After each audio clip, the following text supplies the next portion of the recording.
School শিক্ষকদের private tuition সংক্রান্ত বিষয় নিয়ে বনমন্ত্রীর দ্বারস্থ হল বারোবিশা প্রাইভেট টিচার্স ফোরাম। রবিবার কুমারগ্রাম ব্লকের বারোবিশার দক্ষিণ রামপুরে বনমন্ত্রীর বাড়িতে এসে তাকে সংবর্ধনা জানান বারোবিশা প্রাইভেট টিচার্স ফোরামের সদস্যরা। সরকারি স্কুলের শিক্ষকরা যেন প্রাইভেট টিউশন না করান সেই বিষয়ে লিখিত একটি আবেদনপত্র তুলে দেওয়া হয় মন্ত্রীর হাতে।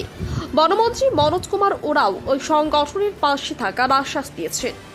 বারোবিশা প্রাইভেট টিচার্স ফোরামের তরফে জানানো হয়েছে, যদি কোনো সরকারি স্কুলের শিক্ষক আগামী দিনে প্রাইভেট টিউশন করান তাহলে তাদের বিরুদ্ধে ডিআইও এসআই অফিসে লিখিত অভিযোগ জানানো হবে।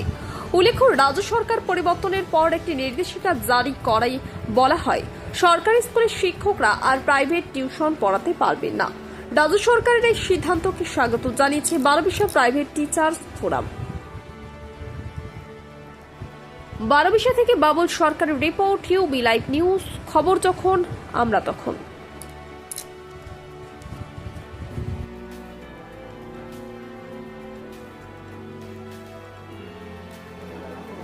এতে বেকার যে দুই চারজন শিক্ষককে দিয়ে কোনোরকম তারা দুর্নীতি নিবারণ করছেন, তাদের ক্ষেত্রে একটা বিশাল বাধার ব্যাপার।